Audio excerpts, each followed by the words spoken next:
How much do you know about your security detail? What do you mean, how much do I know about him? This is just the beginning. This is my war alone. And I'm the last person standing between them and what they really want.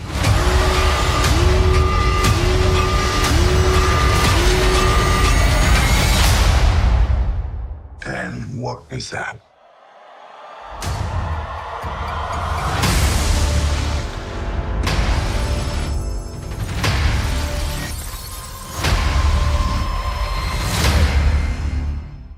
Welcome back, everyone. It's Charlie. This will be my new Secret Invasion video. Marvel dropped a bunch of new footage, a bunch of new scenes with the Easter eggs, so we'll break it down. If you're brand new to the channel, be sure to subscribe to get all of them. I will be doing episode videos for it when it releases. They just delayed it till June. It used to be in May. But the big thing they're using Secret Invasion for in the MCU is to set off their bigger Marvel Phase 5 arc, like the Rise of the Villains, their Dark Reign arc, just kind of the vibe they're going with in Marvel Phase 5. Which is basically the progression the things went in the comics. Like you went from Secret Invasion with the Skrulls trying to invade to a version of Dark Reign where the villains take positions of power. So there are a bunch of new scenes. We start with Nick Fury. It looks like he's entering a cemetery that they use for clandestine meetings, probably with Talos or his daughter Emilia Clarke's character. We did confirm that Emilia Clarke is playing Talos' daughter. I'll talk about her in a second. He could be preparing to meet with Everett Ross, who's also a fugitive now because Val basically arrested him during the events of Black Panther Wakanda Forever. And we have Maria Hill. He could also be meeting with her again too, who's a big part of the series. There's a scene of him reuniting with Talos for the first time since Avengers Endgame. They actually explained that what happened is that after the blip, after everyone came back, the Hulk snap, Nick Fury comes back, Iron Man winds up defeating Thanos by snapping the Nano Infinity Gauntlet, he dies, they have his funeral. In the events of everything that had happened between Infinity War and Avengers Endgame broke Nick Fury, and he just took off to his space station and has been stewing there, taking a vacation basically from reality. They had a teaser for that during the Spider-Man Far From Home post-credit scene, even though they played it in a more jokey kind of way. Everybody back to work!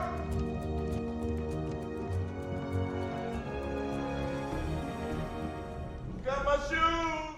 Samuel L. Jackson says the whole idea during Secret Invasion is that they would explain that basically the death of those original Avengers that did die during Endgame broke Nick Fury, and he wasn't really sure about what to do next. So he went to the space station to try and figure that out for a couple years. Like it's been a couple years since he's been back to planet Earth. And I believe it's still 2025 during the events of the series, getting ready to head into 2026. So that was part of the reason why you saw Talos and his wife pretending to be Nick Fury and Maria Hill during Spider-Man Far From Home, because they were manning the fort for those couple of years that Nick Fury was on the space station. There's a new scene of Nick Fury and Maria Hill at another meeting. It seems less clandestine. They seem a little bit more relaxed. Kobe Smulders also explained that since Avengers Endgame, when Nick Fury was blipped back, he's been ignoring Maria Hill's messages. She's been trying to contact him for the last couple of years, and he just hasn't answered her. There's a brand new scene of Ben Kingsley Adir, who's playing one of the main villains, Gravik. He's not a character from the comics. He's a character they created that's based on the ones from the original Captain Marvel movie. He's meant to be a leader of a group who was radicalized from those original good Skrulls that you saw in the Captain Marvel movie. His group eventually breaks from Talos' main group of Skrulls, and they slowly start infiltrating Earth's society, sometimes by force when it's necessary. But originally, their evil group of Skrulls didn't start out being evil, they just grew tired of waiting to find a new home. The way Samuel L. Jackson explains the basis for the story, like the reason why the Skrulls are invading in the first place, or this bad group of Skrulls is invading, is that at the end of the first Captain Marvel movie, Nick Fury promised Talos and the other Skrulls, which are meant to be good characters in the MCU, that was the big twist because they're evil in the comics. He promised all Skrulls that were part of their race a new place to live, and hasn't been able to find one since the events of the first Captain Marvel movie back in the 90s. So they've essentially been a people without a home since the 90s, and that's why this evil group gets radicalized within their larger group of good Skrulls. They've grown tired of waiting, like, when are we finally going to have an actual home? So fine, we'll do it ourselves, like, post all the Thanos memes, and they decided to just take the Earth instead. Like, we don't have a home of our own after 30 plus years, so fine, we'll just take planet Earth. And that's why you have Gravik and his group of Skrulls trying to take positions of power, replacing people around the world, slowly infiltrating Earth society. They kind of dealt with this concept during Falcon and Winter Soldier, this whole idea of displaced people after the snap. Like, what happens to all the people that didn't get snapped and moved to different countries? You have this organization called the GRC, the Global Repatriation Committee, who's supposed to be kind of bad. Like, they give it a really bad vibe in Falcon and Winter Soldier. basically sending everyone back to where they came from, regardless of what their circumstances are in present day, like even though they made a home in some other country. There's a new scene of Emilia Clarke with her father, Talos. She's playing a character named Gia. It's spelled Giah. I think I'm pronouncing it correctly. They'll probably pronounce it a little bit differently when we get to the next trailer. She was actually meant to be the little girl Skrull that you saw in the first Captain Marvel movie he was reunited with. Like when they found Mar-Vell's space station hidden in orbit and they rescued all those Skrulls, he found his family. The little girl was Emilia Clarke's character, and she's just grown up into an adult since then. There's another scene of her looking in the mirror here at her Skrull form, so this is what she looks like as a Skrull. She said that her relationship with Talos with her father is going to be strained in a point of focus during the series. She's meant to be this refugee kid who had Talos for a dad, and because of all the things that Talos and Nick Fury were doing, all these clandestine things, her childhood wasn't that happy. So there's a lot of resentment between her and her father. They actually did introduce Talos' daughter in the comics, but it was very recently. It was Meet the Skrulls #1 in 2019, so she wasn't part of the original Secret Invasion comic book storyline. I believe during the series, she's going to be using the human name Nell when she's pretending to be a human. Like when she's running around looking like Emilia Clarke, and she has some kind of relationship with Ben Kingsley Adir's Gravik villain character, because remember, their group comes from within Talos' larger group. There's a brand new scene of Olivia Colman's Union Jack character in her offices holding an owl. That's just meant to be a metaphor of her vigilance. She said that her character is supposed to be stone cold, kind of like a British version of Val. Her full name on the series is Special Agent Sonya Falsworth, which is meant to be a big Easter egg callback to the first Captain America movie. Her father is meant to be James Montgomery Falsworth, who was part of the Howling Commandos. And he's meant to be the original Union Jack in the MCU, and she's just taken the mantle as she's gotten older. When I say she's supposed to give off some Val vibes, you see her in the trailer getting ready to torture some of the Skrulls for information.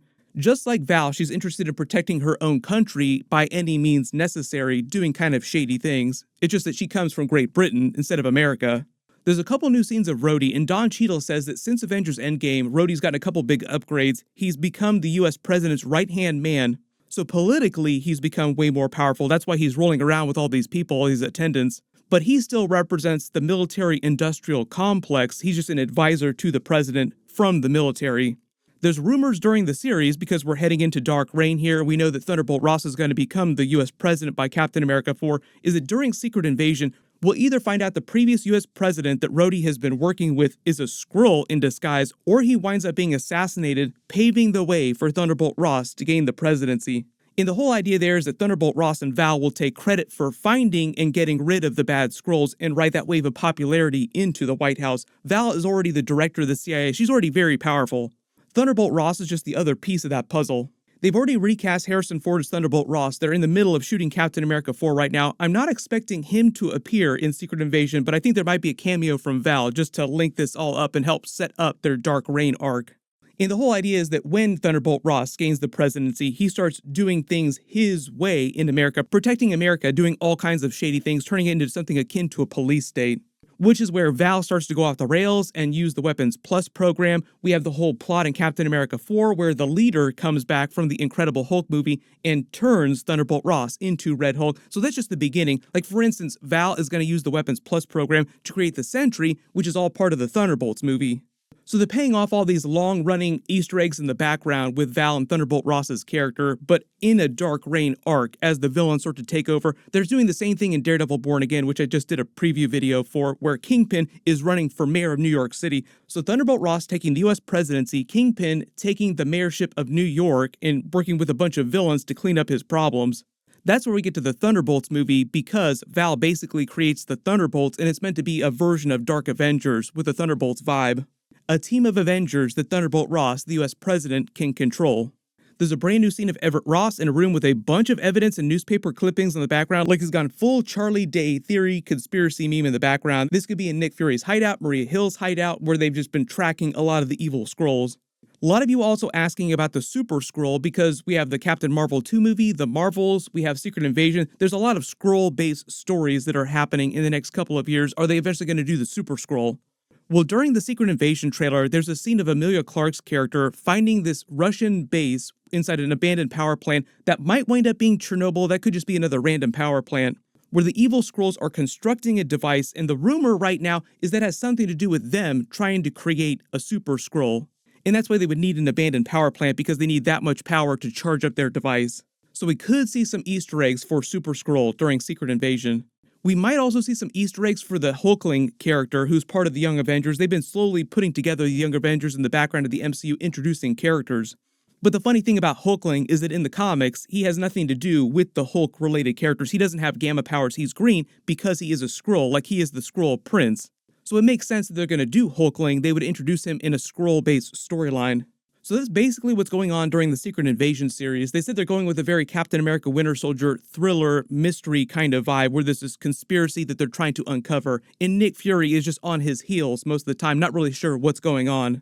Samuel L. Jackson also said one of the other reasons for having him not wear the eye patch, like he doesn't wear the eye patch for most of the series, is just to make Nick Fury look more vulnerable in a way that he hasn't in the past. Like in the previous Marvel movies, like Phase 1, Phase 2, Phase 3, he seemed like a very powerful character who was very sure of what his next course of action should be. Dropping F-bombs, pushing the Avengers all over the place, but by the events of this series, it's done a completely 180 and he has no idea what's going on and how to deal with it, and that's supposed to be a big part of his arc during the series. But I do believe that he will be instrumental in putting together the next Avengers team. We're supposed to see a teaser for that, like Falcon's New Avengers, during the Captain America 4 movie. If you spotted any other Easter eggs in the brand new scenes that I didn't talk about in the video, just write them below in the comments. Or if you have any questions about what's happening during Secret Invasion just in general, I'll do more videos when we start getting some more footage. Everyone click here for that brand new Guardians of the Galaxy 3 trailer with new footage, and click here for my brand new Mandalorian Season 3 Episode 6 video. Thank you so much for watching, everyone stay safe, and I'll see you guys in the next one.